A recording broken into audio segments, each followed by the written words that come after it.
watching a replay, but make sure you leave your comment and your reaction. All right, because it does count. All right, make sure get it done. All right, because like I said, we got 3 prizes so far, and anything's possible when it comes to the end of the month. All right, there we go. Our notification is up. So good evening, ladies and gentlemen. Welcome to this edition of MFers Live. Yes, it is Thursday, July 26th, 2018. Okay, so let's see here. We're going to get this all set up here. Hello, Christopher. Thanks for tuning in. Yes, we are live in the studio with none other than my co-host, Nacho the Cat. Yeah, and of course, he's still blinging, always. All right, and yes, we are filmed live in front of a live studio audience. We have Gordo, Maester, Chef, and Newbie. Newbie! Oi! Do you hear that? Oi. That's what you hear. Oi. Ah. So, yes, hello, Hannah Dolson. How are you? Yes, hello. Good evening, ladies and gentlemen. Like I said, it is Thursday, July 26, 2018. Hello, Suli. Suli, I was just reading a message that you said goodnight. You were shutting your phone off. But I'm glad you popped in. Always remember peace, love, positivity. Always. I'm always doing great. Always. All right, so we're going to get this set up as soon as I can get that found. Where is it? Oh, okay. So we're going to get our shout-outs out and going right away. Hello, Sarah. Hello, Joanne. Yes, hello. And like I said, ladies and gentlemen, make sure you guys get your comment and your reaction in there. Get your name entered twice for tonight's stream. All right, so we're going to do some quick shout-outs here. Oh, look at this. We have Underground Empire. Check that out. Very rarely do I actually have pages that tune in, but I do. All right, so we have Verna Lockman, Brenda White. Okay, just sliding all over the place. All right, we have Angie Doyle. And then, Rich Nilsson. And we have Pita Salinka. And then, who else do we got here? We have, the wonderful Kim Hunter. Oh, see got some going here. All right, we have Lydia Rose Kettles. Brenda, look, check this out. So we got Brenda White here. Okay, now see, no trickery. Brenda White again.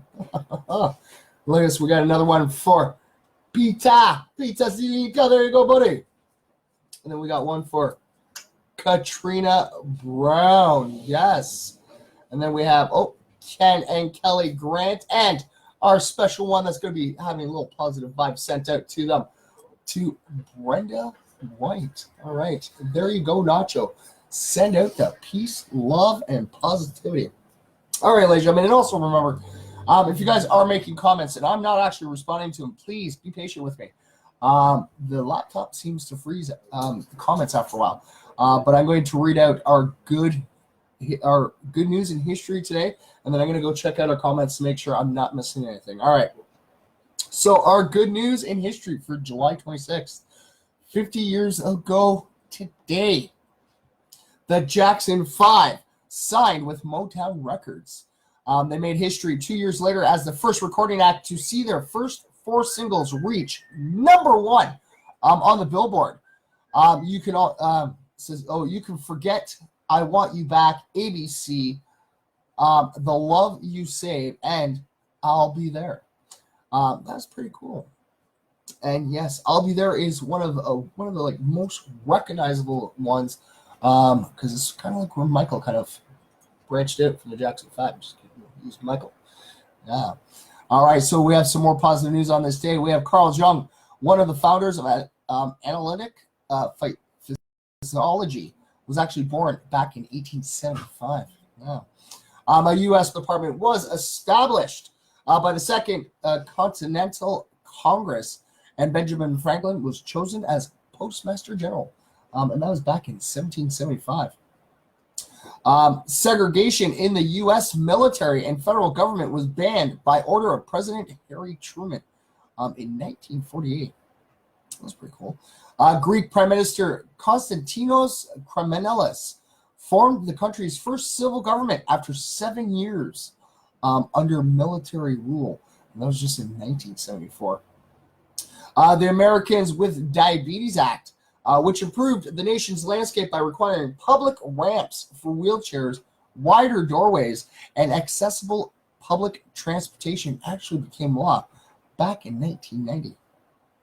A lawsuit ended with Swiss banks awarding $1.225 billion to more than 500,000 plaintiffs who alleged the banks had hoarded money deposited by Holocaust victims. And that was in 2000. Well, that's pretty cool. Oh, we got a very happy special birthday to none other than Sir Mick Jagger of the Rolling Stones, who turns 75 years old today.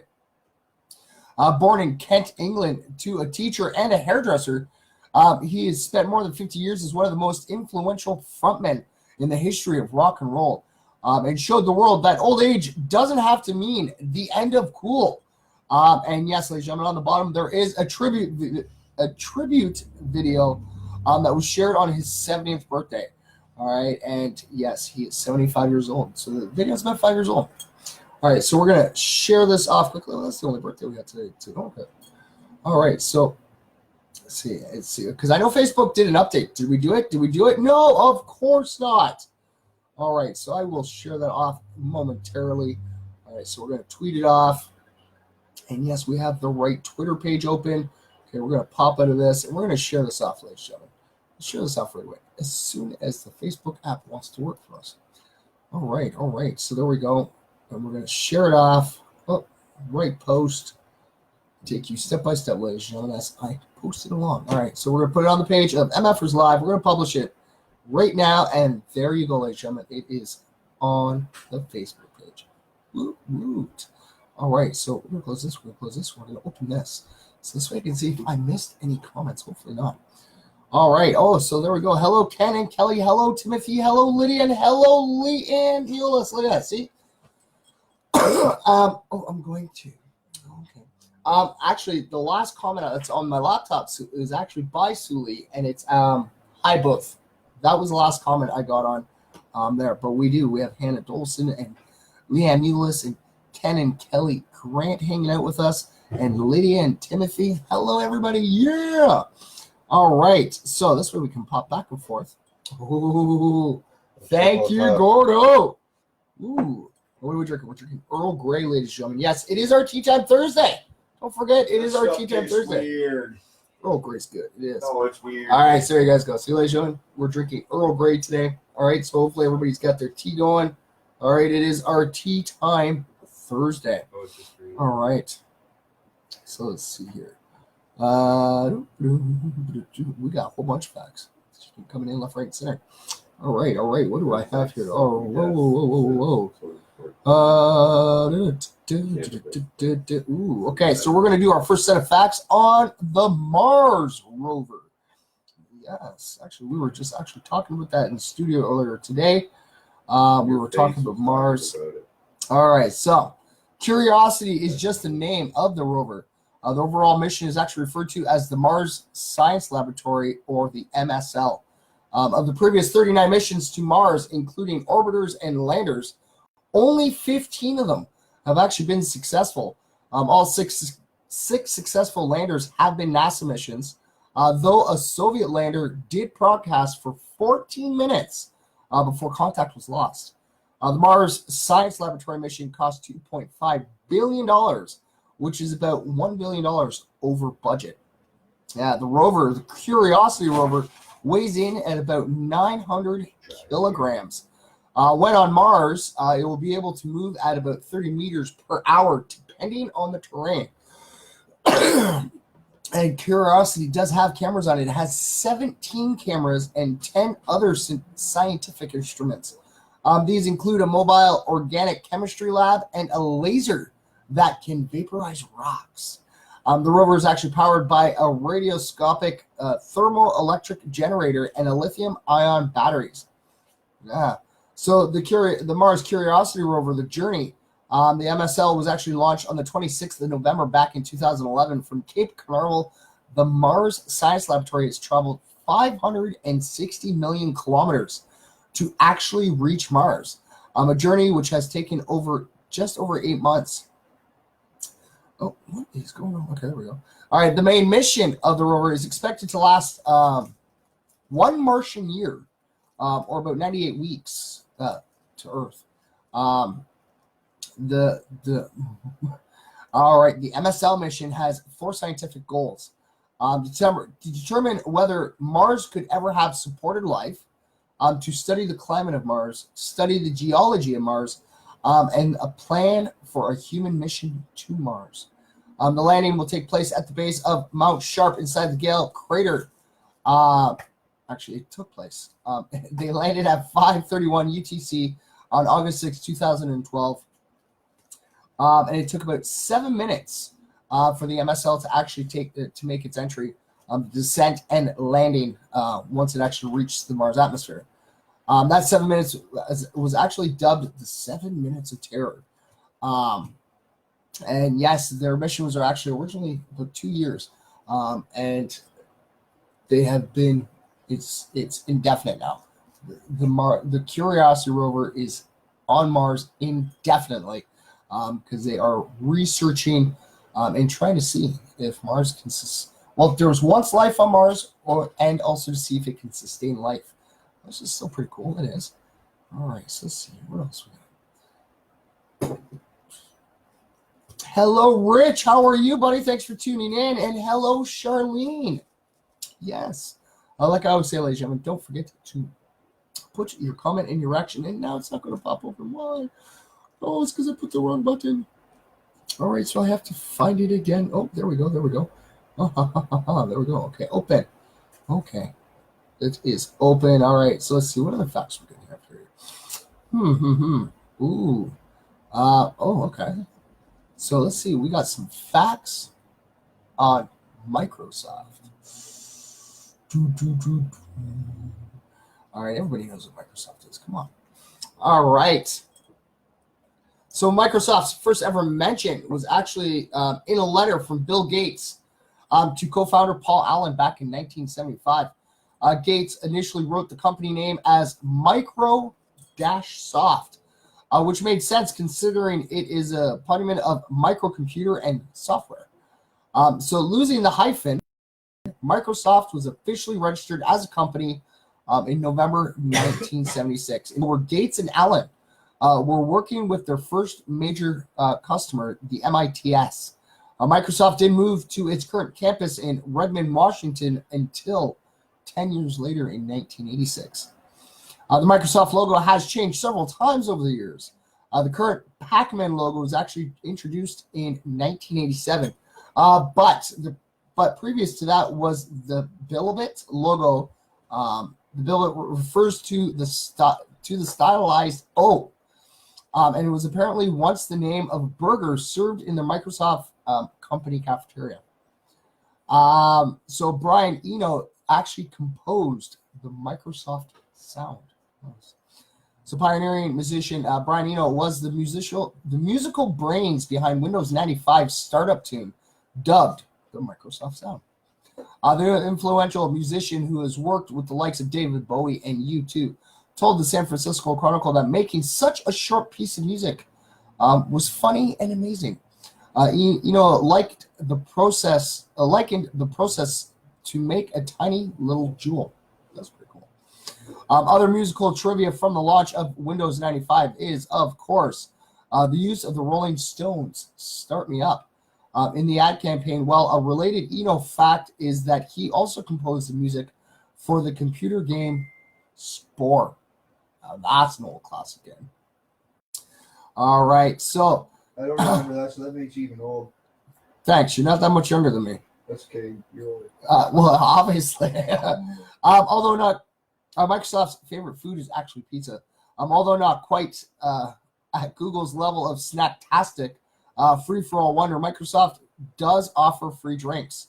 Over 23 million gratis beverages are down on the corporate campus each year. At the Microsoft campus, yeah. 23 million beverages a year. I think if I went there, it might go up to 24. I can drink a lot. So apparently, the top two drinks of choice for Microsoft staffers are milk and orange juice. Yeah. There's also free candy on the Microsoft campus shuttle. I just piqued Cordo's curiosity. His ears just peaked. That was funny. Yeah. All right. So as far as food goes, Microsoft has around 35 cafeterias.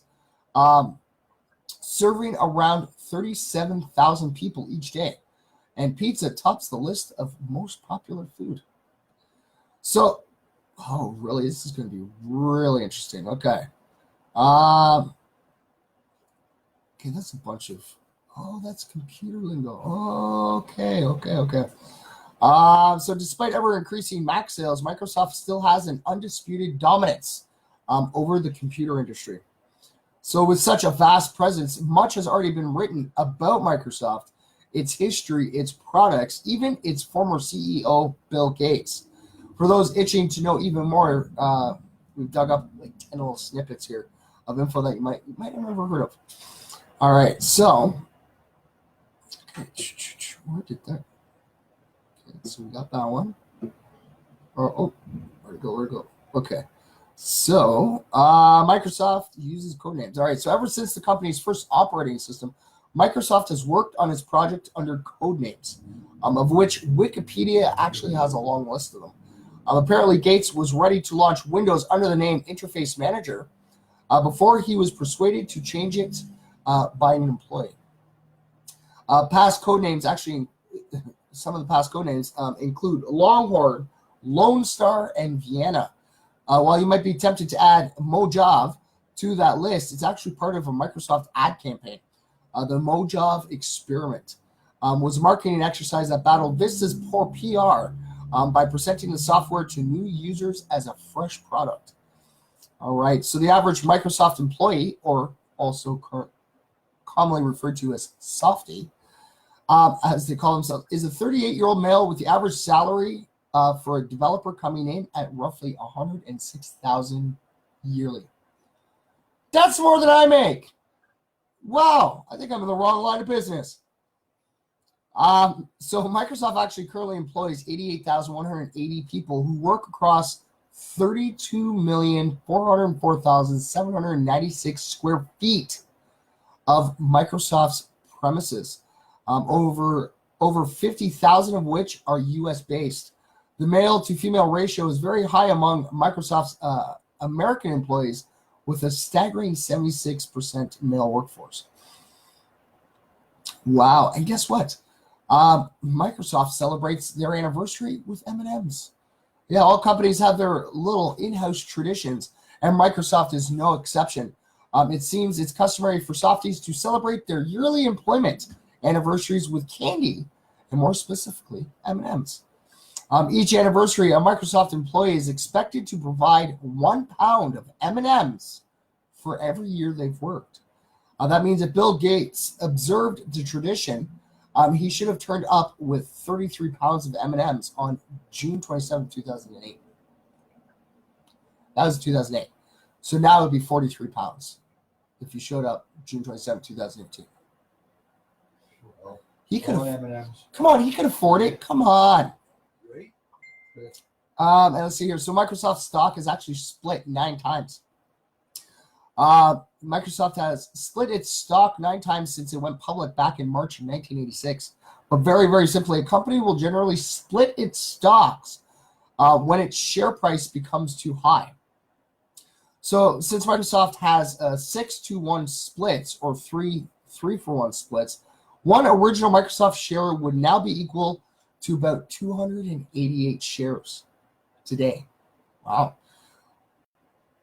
So interestingly, the price of the Microsoft stock at its initial public offering was about $21 a share. At the time of writing, a share is now around the $23 mark. One original Microsoft share would now be worth roughly $6,000. So from $21 to $6,000. Wow. Wish my parents would have bought some Microsoft stock when I was a kid. All right, so what else we have here? And it keeps, okay, why does it keep jumping? There's the code names, there's the softies, there's M&Ms, there's the splits. There we go. All right, Microsoft actually has a huge art collection. And no, we're not actually talking about the clip art. Microsoft is one of the largest corporate collectors of artworks, with over 5,000 contemporary pieces, including paintings, sculpture, works on paper, photographs, ceramics, studio glass, and multimedia works. Microsoft actually gathers arts from local artists, up-and-coming artists, and big names such as Cindy Sherman, Chuck Close, and Takashi Murakami. A large portion of the works are on display at more than 150 Microsoft's many campuses, as the company subscribes to the belief that art in the workplace reduces stress, increases productivity, and encourages discussions and expression of opinions. And you know what? You ever have your interviews? Trust me, Microsoft actually asks some pretty strange interview questions. Microsoft has a reputation in the industry for asking off-the-wall questions during its job interview. The most often quoted question is, why is a manhole cover round? Whether this particular example is genuine or an urban legend, it's certainly true that Microsoft employs a very unusual and forward-thinking interview process. It's even rumored that companies like Google have since, imitated, the same style. So rather than playing "Where do you see yourself in 5 years?" type questions, Microsoft is more likely to ask you to solve a logic puzzle or think through a problem like design a coffee maker that will be used by astronauts. Obviously, Microsoft isn't planning to go into the space in coffee industry anytime soon, but the process serves to find candidates who can think creatively. And guess what? Microsoft actually holds over 10,000 patents and files around 3,000 per year, ranking as one of the top 5 patent owners in the U.S. Although a large majority of the patents relate to obscure elements of software, the 5,000th and 10,000th were consumer-friendly, easy, understandable ideas.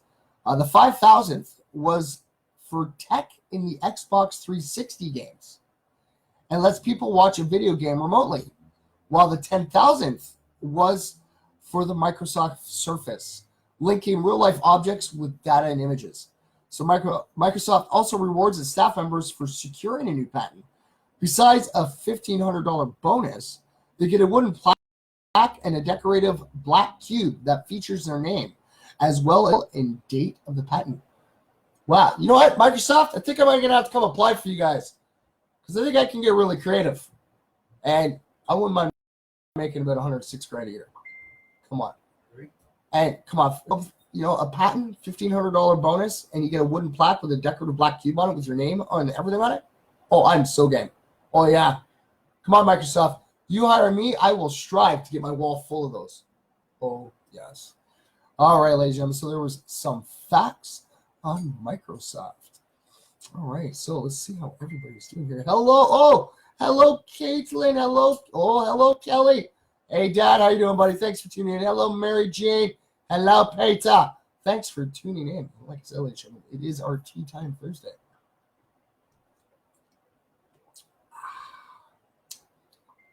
Hey, Gordo. Yo.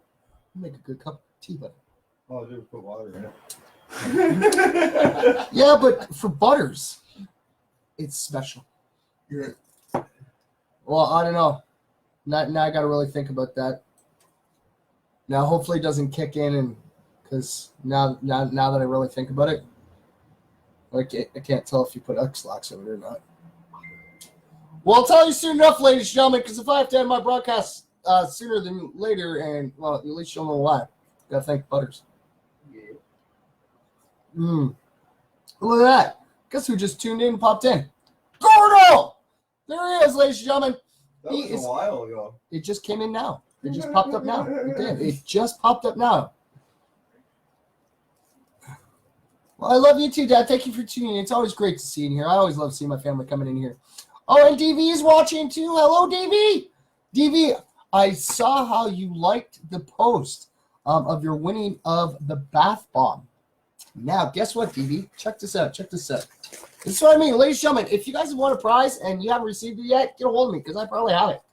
All right, look, DV, there is the bath bomb. I still have it. All right, you got to get a hold of me so I know where to send it, okay? But I still do have it. This is like the only one that's left. And I'm curious because these are the ones that have the jewel inside it that could be valued up to $5,000. And you never know. You never know, DV. This could actually be the one that actually holds a $5,000 jewel in it. And if I remember, I think these are the earrings. I don't remember. I think they were earrings. But yes, DV, definitely get a hold of me for sure. And Dad, make sure you get lots of rest. Always, always, always. And you know, it's really funny. I keep looking over at the laptop, and I'm still stuck on the comment by Sue Lee saying hi both. It was near the beginning of the show. And that's why I have to watch it on multiple surfaces. Because one will freeze, and they'll just keep going. It's only been almost a year. Actually, I believe it's been over a year. Because I do believe we had Gordo, when did you win yours? That was over a year ago, wasn't it? Yeah. Yeah. So, and we only had those, I think, like 3 months in a row. Yeah. Yeah. So, yeah, it'd be over a year now. But I still have it. I told you I would. So, like I said, you just got to get a hold of me, and I will make sure that you receive your prize. Like I always say, ladies and gentlemen, if you guys have won a prize, you haven't received it yet, please get a hold of me. I still have prizes sitting here. I have last month's prizes still sitting here, too.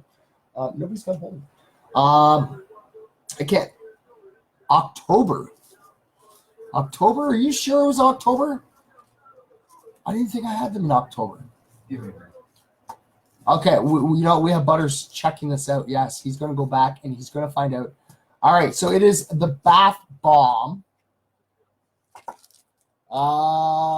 Which one is this? Of course, it's not going to tell me the flavoring. No, it's the bath bombs. It's when we had the bath bomb collection. Oh, and of course, DV did. I did. Yeah, that's what I mean. It was like a little over a year ago. I did contact you at one point. Yes, you did. And you told me to give it away. I said no. I will hold it on to you until. Oh, okay. Sorry. She contacted me back in October. But yes, DV, I have it for you. I just need to know where to send it. Oh, we are definitely. And you know what? He's going to be here before. He is too. My old man's going to be coming down on Saturday to hang out with us. Yeah. To hang out before the party. I know. Oh, yeah, because it's the little one's birthday party tomorrow on Saturday. Sorry, it's in Pushlands. I don't know if I'm able to make it or not because I got to see if I'm still working. But I told him I will try my best to get in there. Hello, Justin.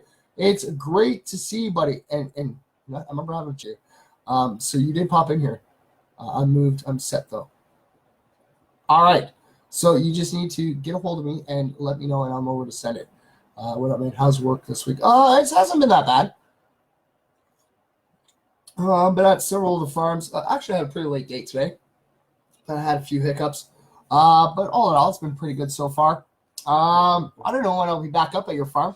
But hopefully it'll be soon enough. Hopefully. All right, like I always say, I always love hanging out with all the workers.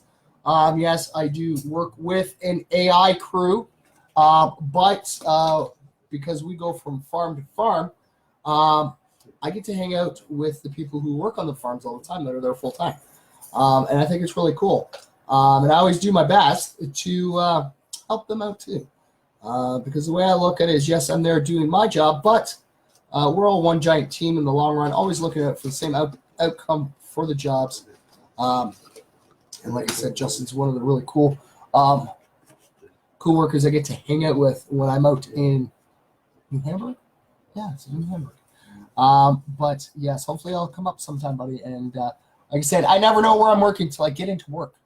And sometimes that's even debatable. Sometimes I don't know until it's like, okay. You know where you're working. You're working in a barn every day. Well, yeah, I work in a barn on a farm every single day, just not the same one every day. Doesn't matter, you know where you're going to a barn. Well, I know I'm going to with turkeys. I haven't gone to. It was with cows. No, that'd be biosecurity. Flying chickens. Made you think Chickens do fly though. I know. Yeah, just for short distances. Yeah, they got some pretty good distances, just like turkeys can fly too. Yeah, or a lot of people don't realize that, but they did. They have, you up too. oh yeah. Oh, trust me. A full-grown tom can kick the crap out of me pretty good. It could break your arm. Yeah, it could. It could. Oh yeah, they're very powerful. I remember I had one turkey that used to protect me from all the other turkeys. Trust me, you get slapped in the face by a turkey wing. It was no joke, man. It's like a full-grown adult male slapping you as hard as it can in the face. It knocks some sense in sometimes. I've been attacked by a Canada goose. These are jerks. They are are. the worst. They totally are. And they just strut around like, this is my turf, man. Like My turf. They know it. Like they know that they got Yeah, they do, because they're just spraying. It's like, hey, yeah, welcome to my turf. Got a problem? It's like, and you go to back off, and they will run you down, man. They will. They will run you down. They'll fly you down, bro, for miles. Oh yeah. That's when you turn around and chase them. Oh, turkey shoot. Actually, Federal law dictates I you're not haven't allowed dealt to. with wild turkeys. Gordo has, and Gordo will tell you firsthand. The turkeys we deal with are nothing compared to the wild turkeys. Nope. They are psycho. Yeah, well, I'm a little psycho for chasing them and catching them. Well, yeah, but it didn't help much. You also thought that they were regular size until you got off the roof, down to them. Yeah. But it was a little too late after you'd already jumped to go down. Yep, they're huge. Yeah. I remember the story. Gordo was just jumping off the roof, and the turkeys went from this and just got bigger by the time he landed. Yeah. He should have double thought that one before he jumped.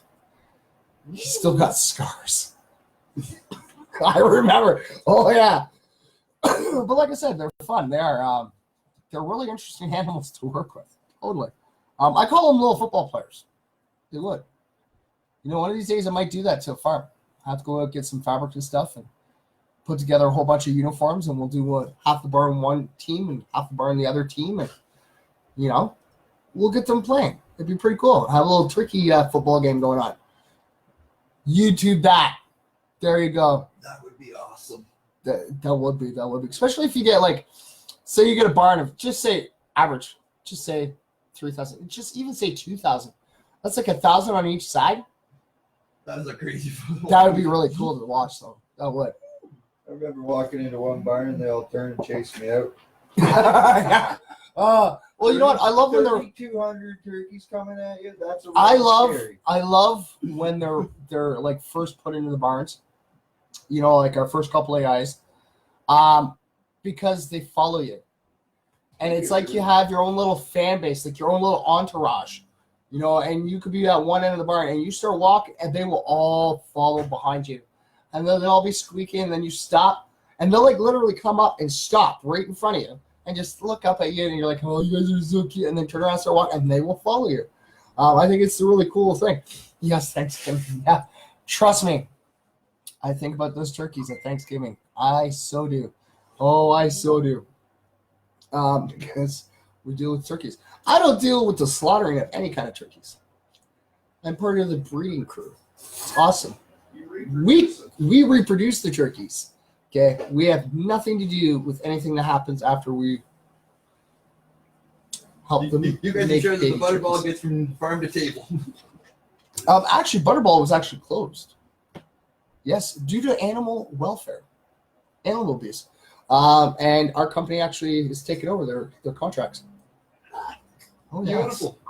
Yes, and that's a big thing with the company. We are, we Don't abuse the animals. yeah, exactly. We do. You know, we do everything in our powers to make sure that each of those birds has a great life while they're there. Totally. You know, their beddings, you know, always change, kept dry. Their drinkers are always clean. Their feed is always, you know, proper, and they always got feed. They always got proper ventilation. You know, I sometimes wonder, you know, we treat them a little bit better than ourselves sometimes. But yeah, like I said, it's the one thing with a lot of the breeding companies that were out there. They didn't really care about the animal. It was all about the breeding, and that's all they wanted. But with our company, they love all the animals, and they do. And I'm part of a small little part. I'm part of a hybrid part, which deals with turkeys. But all in all, because we're part of a bigger company that deals with cows, chickens, salmon, the whole 9 yards. It's pretty cool. We even have Salina Galina was in here, and I missed her. Yes. until they become dinner. Like I said, after we're done the whole breeding process with them, everything's out of our hands after that. That's all dealt with each farm, because we're technically not a farm. We're a traveling crew to help make baby turkeys. It's awesome. It is. But yes, I do think of them, and I do. Every Thanksgiving or Christmas dinner, and I see a turkey, and I'm just like, have I seen this turkey before?